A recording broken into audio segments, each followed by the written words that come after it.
자, 오늘은 고대 문학 가운데 공무도화가라고 하는 작품을 살펴보도록 하겠습니다. 자, 교과서 167쪽입니다. 자, 167쪽을 보시면 이 강물을 이렇게 이미지로 만들어 놓은 그림이 나와 있는데, 자, 여러분들 질문, 강물을 보시면 어떤 이미지가 떠오르십니까? 저는 흐르는 강물을 보면 흐르는 세월이 연상이 돼요. 늙어서 그런가 봐요. 자, 여러분들은 또 다른 이미지가 떠오르시겠죠? 자, 두 번째 질문. 자, 다른 사람의 행동을 만류해 본 적이 있느냐? 자, 만류한다는 거는 그 행동을 하지 못하도록 말리는 걸 말하잖아요. 그러니까, 여러분들도 다 있을 것 같은데, 선생님도 이런 경험이 많이 있습니다. 뭐, 제가 만류를 해서 그 행동을 멈춘 사람도 있었고, 그럼에도 불구하고 계속 한 적도 있었고, 자, 다른 사람의 행동을 만류해 본 적이 있느냐라는 질문을 하는 이유는 이 공모도화가라고 하는 작품의 내용과 연관되기 때문입니다. 자, 그러면 교과서를 한 장 넘겨서 본문을 보도록 하겠습니다.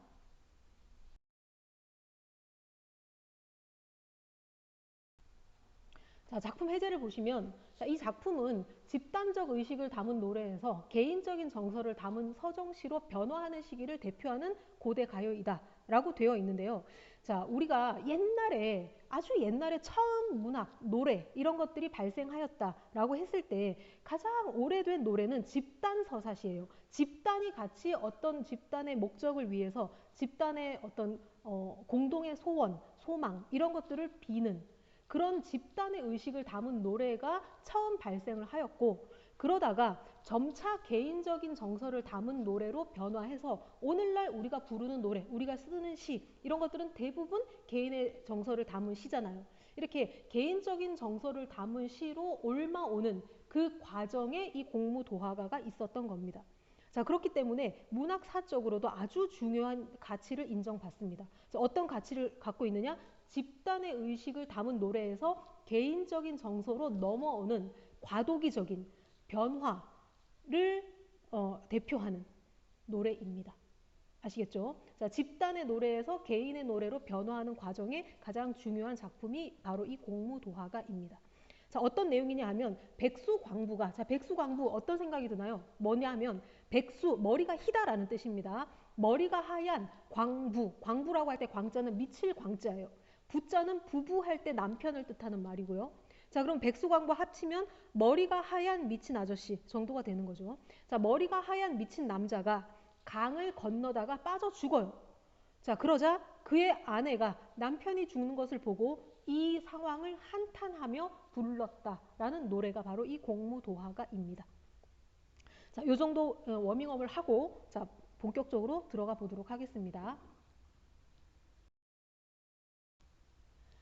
자, 교과서 168쪽입니다. 자, 168쪽 보면 제목에 자, 한자로 공무도화가라고 되어 있는데 자, 우리가 이 한자의 뜻을 모르면 이게 제목이 무슨 뜻인지 모르잖아요. 하나씩 해석을 해볼게요. 자, 공자는 상대방을 높여서 부르는 말입니다. 당신, 님 이런 거죠. 자, 무는 없을 무자라는 거 알고 계시죠? 자, 여기선 없다가 아니라 부정의 의미, 만류하는, 하지 말아라라고 하는 말리는, 만류의 의미, 부정의 의미.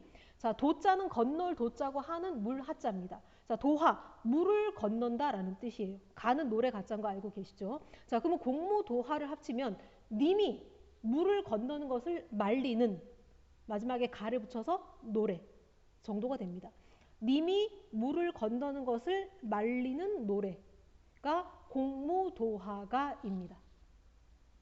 자, 노래는 이렇습니다. 님아, 그 물을 건너지 마오. 님은 끝내 그 물을 건너셨네. 물에 빠져 돌아가시니 가신님을 어이할꼬. 이게 공무도화가입니다. 자, 이게 고대 시대 때 창작된 작품이라고 했잖아요. 자, 고대 시대 때 자, 어떤 사람이 이런 노래를 불렀습니다. 근데 지금 한글로 쓰여져 있는 것처럼 노래를 불렀지만 기록은 왼쪽에 있는 것처럼 한자로 기록이 되었습니다. 이유는 알고 계시죠? 자, 한글이 창제된 게 조선시대 때이기 때문에 조선 이전에 대부분의 어떤 우리 그 기록 수단으로는 중국의 글자를 빌려서 썼잖아요. 그래서 중국의 시를 쓰듯이 공무도하, 공경도하, 타하, 이사, 당내, 공하와 같이 중국의 시처럼 이 노래를 기록해 놓은 겁니다. 하지만 노래를 부른 건 니마 그 물을 건너지 마오와 같은 우리말로 노래를 불렀겠죠. 자, 왜 한자와 이 한글이 같이 이렇게 배열이 되어 있는지 아시겠죠?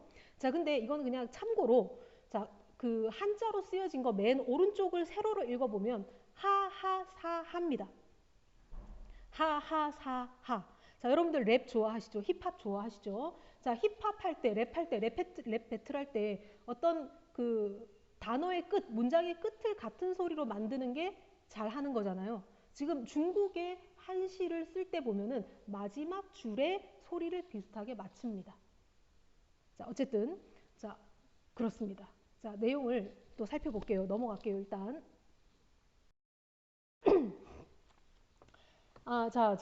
이 지금 선생님이 손으로 그렸는데 아날로그 감성 오시죠?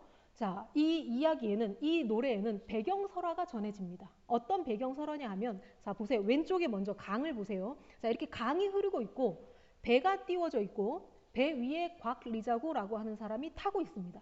이 곽리자고라고 하는 사람이 어느 날 아침에 배를 타고 강물 위에 있었어요. 그런데 저 멀리에서, 자, 백수광부라고 쓰여진 사람 있죠? 머리가 하얀 미친 아저씨. 자, 백수광부가 물 속으로 쩌벅쩌벅쩌벅 걸어 들어가는 겁니다. 자, 손에 뭘 들고 있는데 저게 술이에요. 술병입니다. 자, 술까지 마셨고 제정신이 아닌 상태에서 머리는 허옇해가지고 물 속으로 저벅저벅 걸어 들어가니까 광리저거가 저 사람 들어가면 안 되는데, 저 사람 계속 들어가면 죽을 수도 있는데 라면서 걱정을 하면서 백수광부를 멀리서 바라보고 있었던 거예요. 자, 그런데 백수광부 뒤에, 자, 머리 뽀글뽀글하고 치마 입은 여자 보이죠? 자, 백수광부의 아내입니다. 자, 백수광부 아내가 자기 남편이 술을 먹고 제정신도 아닌 상태에서 물속으로 막 들어가니까 여보 들어가면 안 돼요. 여보 가지 말아요. 라면서 남편을 막 뒤쫓아 들어갑니다. 따라갑니다. 그렇게 아내가 만류를 하는데도 불구하고 백수광부가 계속 물속으로 들어가서 끝내 이 목숨을 잃고 죽어버렸습니다. 자, 그러고 나니까 이 아내가 남편이 죽는 것을 보고 거기에 주저앉아서 노래를 부릅니다. 님아 그 물을 건너지 마오. 님은 끝내 그 물을 건너셨네. 물에 빠져 돌아가시니 가신님을 어이할꼬 라고 하면서 공후라고 하는 악기에 맞춰서 노래를 막 불렀다고 해요. 자, 그러면 이런 풍경을 계속 처음부터 지켜본 사람이 누구냐 하면 광리자고잖아요. 광리자고는 참 오늘 아침에 희한한 풍경을 다 보네 라면서 집에 돌아가서, 저 오른쪽 위에 보면 광리자고의 집 있죠. 집에 돌아가서 아내한테, 아내인 여옥이한테 이렇게 얘기합니다. 자, 여보, 내가 오늘 배를 타고 가다가 백수광부가 막 물에 들어가고 아내가 따라가다가 남편이 죽자 이런 노래를 불렀어 라면서 노래, 공무도화가를 들려줍니다. 자, 그러니까 그 노래를 들은 여옥이가 너무 슬픈 노래예요 라면서 그 노래에 다시 공후를 연주하면서 노래를 불렀다고 합니다. 근데 여옥이가 노래를 잘했는지 이 노래를 듣는 사람은 모두가 눈물을 흘리며 슬퍼했다라고 합니다. 자, 요 이야기가 바탕이 되어서 공무도화가라고 하는 노래가 만들어진 겁니다. 자, 지금 여기에 다음 페이지에 나와 있는 내용, 그 다음에 여러분들 교과서 169쪽에 선생님이 지금 들려준 이야기가 그대로 있으니까 각자 다시 한번 읽어보시면 되고요. 자, 이 화면에 나오는 빨간색 그림을 보세요. 자, 이게 공후라고 하는 중국의 전통 악기입니다.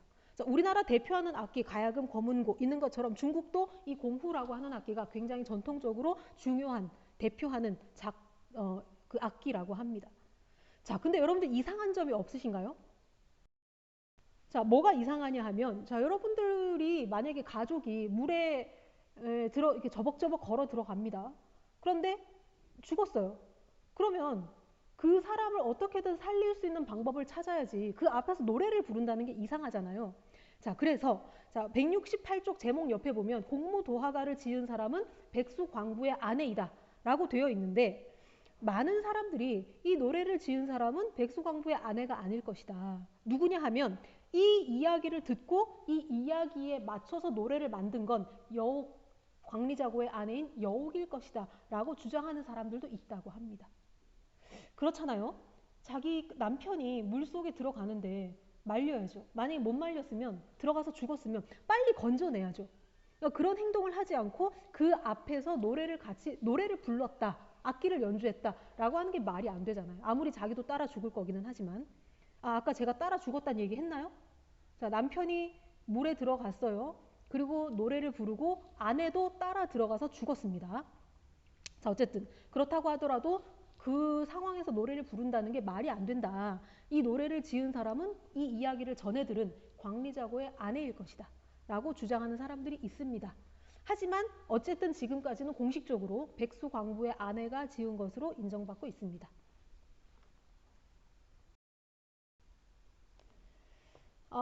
자, 다시 본문 보겠습니다. 자, 이제는 여러분들 볼펜, 뭐 이렇게 좀 연장 도구를 꺼내서 적으면서 같이 좀 보도록 할게요. 자, 공무도하가 자, 니마 그 물을 건너지 마오. 자, 첫 번째 행에서 니마 님을 불렀죠. 이 님은 누굴까요? 이 님을 부르고 있는 사람은 누구예요? 백수광부의 아내잖아요. 그러면 님은 그 남편 백수광부가 되겠죠. 그 물을 건너지 마오. 자, 물 동그라미 하시고 이 시의 이 노래의 중심 소재입니다. 중심 소재. 그 물은 이 노래에서 중심 소재 역할을 하는데 자, 물은 많은 문학에서 여러 상징으로 기능을 하는데 이 노래에서는 이별, 슬픔, 죽음, 사랑 이런 뜻을 담고 있습니다. 이별, 슬픔, 사랑, 죽음 이런 의미를 갖습니다. 자, 어쨌든 니마 그 물을 건너지 마오, 물을 건너지 마세요라고 말렸습니다. 그랬는데 님은 끝내 그 물을 건너셨네. 두 번째 행에도 물이 있네요. 자, 물을 건너감으로써 나와 님 사이가 멀어졌잖아요. 두 번째 행에서의 물은 이별을 뜻하네요. 자, 세 번째에서 물에 빠져 돌아가시니. 자, 물에 빠져 돌아가셨대요. 여기도 물이 나오죠? 자, 죽었습니다. 물에 빠져서 죽었습니다. 이 세 번째 행의 물은 죽음을 뜻해요. 물에 빠져 돌아가시니. 자, 네 번째 가신님을 어이할꼬. 자, 죽어버리고 났으니 내가 살릴 수도 없고 어찌할 수 없으니 어쩔 수 없구나 라면서 체념을 하고 있습니다. 자, 아주 간단하죠. 님아 물 건너지 말아요 했는데 님은 건넜고 건너가다가 죽었으니 어쩔 수 없구나 라는 겁니다. 자, 그래서 이 이야기에서는 쭉 처음부터 계속해서 물 나오면서 물이 중심 소재 역할을 한다라는 것을 기억하시면 됩니다. 되셨죠? 자, 그러면 첫 번째 행부터 자, 니마 그 물을 건너지 마오. 자, 물을 건너려는 님을 말렸습니다. 만류했어요. 그랬는데도 이 행에 가서 님이 물을 건넜죠. 삼행에서는 물에 빠져 죽었고 사행에서는 님의 죽음을 한탄하고 있습니다. 아이고 죽었으니 어쩔 수 없네 죽었네 이러고 있습니다.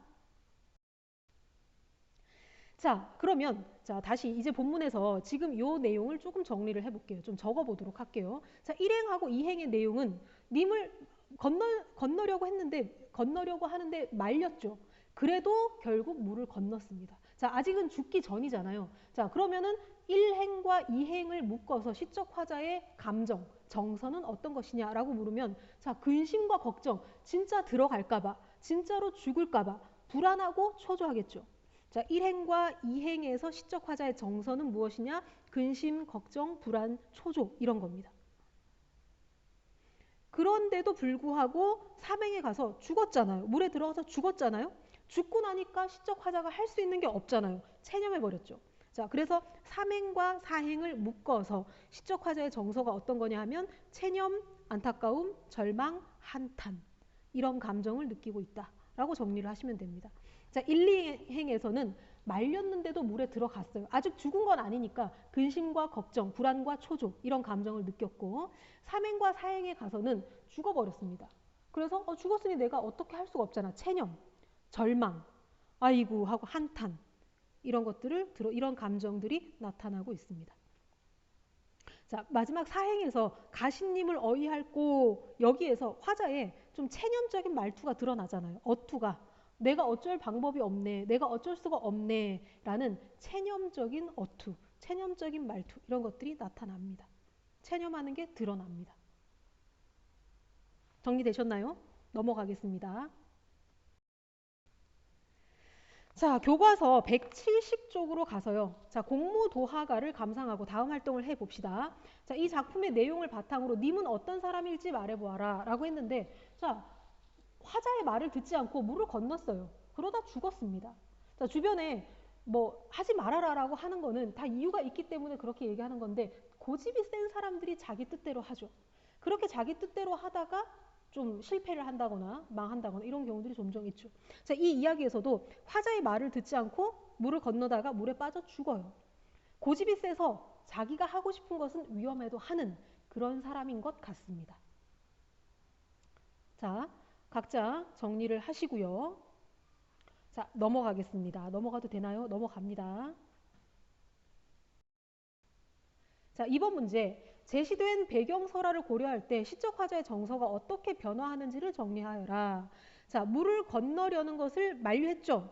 그래도 물을 건넜습니다. 우리 아까 정서 했잖아요. 자, 죽기 전에는 어떤 마음이었다? 근심, 걱정, 불안, 초조 이런 거라고 했죠. 그리고 3, 4행에 가서 말렸는데도 지가 막 걸어 들어가더니 죽었습니다. 체념, 안타까움, 절망, 한탄 이런 감정이다 라고 아까 했습니다. 자, 이 부분은 간단하니까 정리되셨을 것 같습니다. 넘어가겠습니다. 자, 이번 문제 공무도화가의 문학사적 가치에 주목하여서 다음 활동을 해보자. 선생님이 아까 처음에 문학사적으로 중요한 위치에 있다라고 잠깐 얘기했었는데 자, 그 박스를 보세요. 원시 및 고대 초기의 시간은 집단이 공유하는 정서를 담은 노래였습니다. 아까 얘기했다시피 처음에는 대부분의 노래들이 집단의 노래였습니다. 또한 국중대회, 국중대회가 뭐냐면 나라에 중요한 일이 있어서 사람들이 많이 모이는 이런 집단적인 행사에서 주로 불렀기 때문에 이러한 노래에서는 주술적이거나 제의적인 요소가 발견되기도 합니다. 자, 주술적이다. 뭔지 아시죠? 로또 좀 되게 해주세요. 저 1등하게 해주세요. 물 떠놓고 막 비는 거 있죠. 이런 게 주술적인 거예요. 제의적이다. 이건 제사를 지내는 어떤 의식. 한마디로 약간 비과학적이면서 어떤 사람들의 소망을 드러내는 그런 요소가 발견되기도 하는데 그러다가 시대가 점차 흘러서 개인이 향유하는 노래가 나타나게 됩니다. 자, 이러한 노래에는 개인의 고민, 개인의 정서 이런 것들이 담겨 있는 거죠. 자, 그래서 집단적인 노래의 대표 선수가 구지가라고 하는 노래입니다. 구지가. 노래가 어떤 거냐 하면 거부가 머리를 내놓아라. 내어놓지 않으면 구워 먹으리. 이런 겁니다. 그러니까 이게 지금 진짜 거북이를 잡아다 머리 꺼내라 뭐 이렇게 하는 게 아니라 이런 노래를 부르면서 새로운 지도자가 나타나 주기를 바라는 어떤 마음을 사람들이 많이 모여서 구지봉이라고 하는데 모여서 그 구지봉을 빙글빙글 돌면서 이런 노래를 부르면서 새로운 지도자가 내려오기를 바라는 그런 의식을 치를 때 같이 불렀던 노래가 이런 구지가 이런 노래입니다.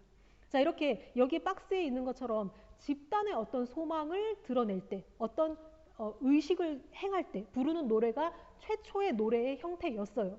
그러다가 아까 말했다시피 이 공무도화가와 같이 개인적인 정서를 드러내는 노래하는 그런 노래가 나타나게 된 겁니다. 자, 그러면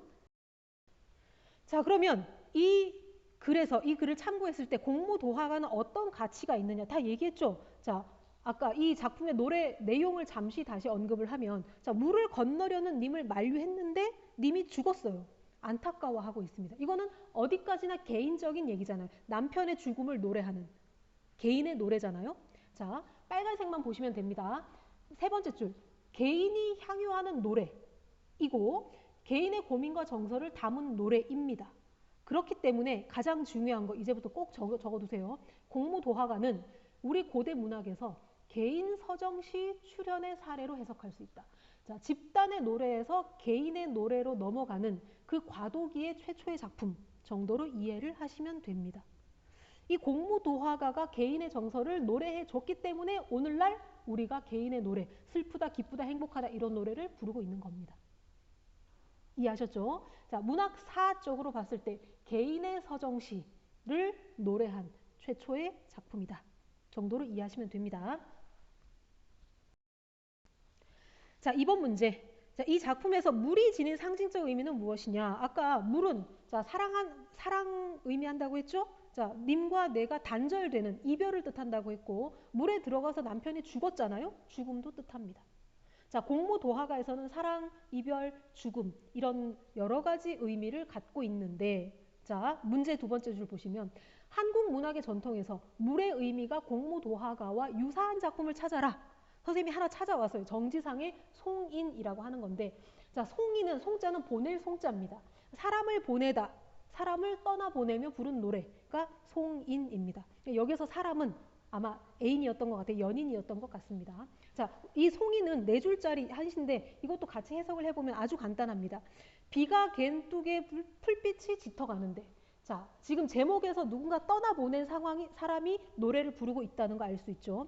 자, 이별을 했어요. 되게 슬픕니다. 근데 비가 오다가 갠 뚝에 풀빛이 짙어갑니다. 어떤 건지 아시겠죠? 비가 오고 나면 좀 이렇게 풍경이 선명해지잖아요. 풀빛이 아주 짙은 그런 아름다운 풍경인데, 남포에서 님을 보내며 슬픈 노래를 부르네. 자, 이 시적 화자가 있는 장소가 남포라는 곳인가 봐요.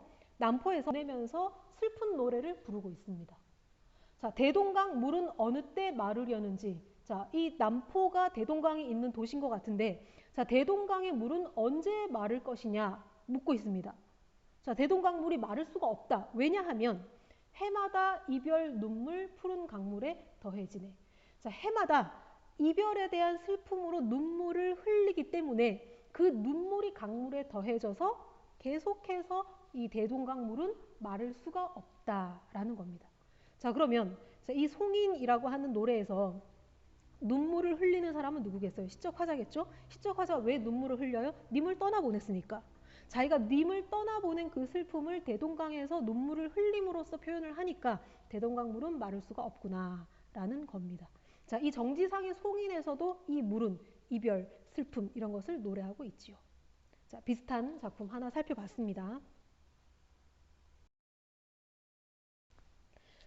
자, 그 다음에 오른쪽 페이지에 가면 고구려의 노래인 황조가와 그 배경설화가 나와 있다라고 했는데, 배경설화 선생님이 얘기를 해줄게요. 자, 고구려 제2대 왕인 유리왕이라는 사람이 있었는데, 자, 원래 아내 송씨가 있었는데 죽었다고 해요. 그래서 아내 두 사람을 맞아들였어요. 이름은 화희, 치희 두 사람이었어요. 그런데 두 사람은 서로 사이가 좋지 않았고, 유리왕은 좀 친하게 지내라라고 이렇게 권유를 했는데도 두 사람이 사이가 너무 안 좋아서 두 사람이 떨어져서 따로 지낼 수 있게 해줬다고 합니다. 그러다가 이 유리왕이 사냥을 나갔는데 7일 동안 돌아오지 않았다고 합니다. 그 사이에 이 화이와 치이가 싸웠는데, 자, 화이라고 하는 사람이 좀 더 세고 좀 무서운 언니였던 것 같아요. 치이한테 이렇게 얘기합니다. 야, 너는 천한 집안의 계집 아니니? 어쩜 넌 그렇게 무례하냐? 너 왜 그러니? 라면서 남편이 없는 틈을 타서 막 야단을 친 거죠. 그러니까 치이는 너무 부끄러워서 자기 나라로, 한 나라로 돌아가 버렸다고 합니다. 그리고 돌아오지 않았어요. 자, 유리왕이 사냥을 마치고 돌아와서 치이가 떠났다는 사실을 알고 따라갔지만 치이는 너무나 부끄러운 나머지 다시 돌아오지 않았다고 합니다. 자, 그러다가 유리왕이 어느 날 나무 밑에서 쉬고 있는데 꾀꼬리 두 마리가 이렇게 다정하게 놀고 있는 것을 봤어요. 그걸 보고 이 황조가를 불렀다고 합니다. 자, 이 황조가를 같이 한번 볼게요. 교과서 보세요. 자, 펄펄 나는 저 꾀꼬리 암수 서로 정답구나. 자, 황조가의 내용 자 보세요. 자, 이 유리왕이 어느 날 나무 밑에서 이렇게 보고 있는데 꾀꼬리 두 마리가 암컷과 수컷이 두 마리가 아주 정답게 노는 것을 봤어요. 자, 상대적으로 자기는 치희를 그리워하고 있는 입장에서 치희가 보고 싶지만 치희를 볼 수가 없잖아요. 그러니까 쟤네는 저렇게 행복한데 다정한데 외로워라 이내 몸은 누구와 함께 돌아갈고 나는 함께 돌아갈 사람이 없구나. 나는 지금 짝꿍이 없구나 라고 노래를 불렀다고 합니다. 자, 이게 바로 황조가입니다. 자, 되셨죠?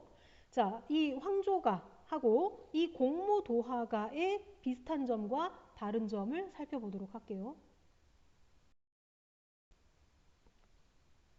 자, 1번 공무도화가와 황조가의 시적 화자가 처한 상황의 공통점과 차이점을 말해보아라. 자, 공통점은 이별한 상황이다. 물론 공무도화가에서는 죽음을 통한 이별이고 지금 이 황조가에서는 그냥 뭐 떨어져 있는, 님과 멀리 떨어져 있는 그런 상황이지만 어쨌든 님과 이별한 상황이다라는 게 공통적이죠. 같습니다. 자, 그런데 차이점은 뭐냐 하면 공무도화가에서는 님이 죽었기 때문에 완전히 다시 만날 가능성이 없습니다. 그러나 황조가에서는 님이 돌아온다면 재회할 수 있는, 만날 수 있는 여지가 남아 있습니다. 되셨죠? 자, 황조가에서는 다시 만날 가능성이 열려 있는 거고 공무도화가에서는 다시 만날 가능성이 없다. 이겁니다. 자, 되셨죠? 자, 넘어가겠습니다. 자, 이 공무도화가를 정리를 해보도록 할게요. 자, 공무도화가는 고대 가요. 자, 시대적인 그 흐름에 따르면 고대 가요이고 내용상 서정, 개인의 감정을 노래한 서정 가요입니다. 자, 성격은 서정적이고 애상적이고 체념적이다. 자, 서정적인 개인의 정서라고 했고 애상적인 거는 뭔가 쓸쓸하게 좀 슬픈 듯한 느낌이 나는 게 애상적인 거죠. 자, 체념적이다. 남편이 죽었죠. 죽음에 대해서 포기하는 체념하는 내용이 들어가 있었습니다. 자, 물을 제재로 님의 죽음으로 인한 슬픔과 님의 죽음으로 인한 슬픔, 이별의 한 이런 것들을 노래하고 있습니다. 자, 특징. 시적 화자의 절박한 심정을 직접적으로 표출하고 있다. 자, 직접적으로 지금 시적 화자가 남편이 죽었잖아요. 그러니까 죽어서 그 슬픈 감정을 가시님을 어이할고 이런 식으로 직접적으로 표출을 하고 있습니다. 그리고 물의 상징적 의미를 중심으로 시상을 전개하고 있습니다. 자, 물이 처음에는 님과 내가 같이 있을 때 아직 죽기 전 자, 사랑을 의미하다가 그 다음에 이별, 멀리 떨어졌죠? 그 다음에 죽음 이런 식으로 물의 상징적 의미가 조금 변화하고 있습니다. 자, 이게 특징이었고요. 그 다음에 황조가도 아주 중요한 작품이기 때문에 같이 살펴보도록 할게요. 자, 황조가도 마찬가지로 고대 가요이고 서정 가요입니다. 자, 마찬가지로 서정적이고 애상적인 성격이 있고 자, 꾀꼬리 두 마리를 보고 이 시를 쓰게 되었죠. 제재는 꾀꼬리이고 자, 주제는 님을 잃은 외로움과 슬픔입니다. 자, 이 작품은 작자와 창작 연대가 구체적으로 알려진 고대 서정 가요입니다. 아주 중요한 포인트죠. 자, 공무도화가 같은 경우는 우리가 백수광부의 아내가 지은 작품이다라고 추정을 할 뿐 정확하게 백수광부의 아내가 지었다라고 우리가 확신하게 말을 못하는데 그리고 더구나 이게 언제 지어졌는지 이런 건 더구나 알 수가 없지만 황조가는 정확하게 유리왕이 지었다. 유리왕이 지었으니까 유리왕이 살아있는 왕으로 재임하는 동안에 지었겠죠. 연대가 구체적으로 알려져 있습니다. 그 다음에 시적 화자와 대비되는 자연물을 활용해서 시적 화자의 정서를 강조하고 있습니다. 여기서 말하는 시적 화자와 대비되는 자연물이 뭘까요? 꾀꼬리죠. 꾀꼬리는 암수 두 마리가 다정하게 놀고 있는데 자기는 그 치희라고 하는 사랑하는 아내를 잃었잖아요. 그 자신의 외로움과 다정한 꾀꼬리가 대비되죠. 그렇게 함으로써 나의 외로움, 시적 화자의 외로움을 강조하고 있습니다.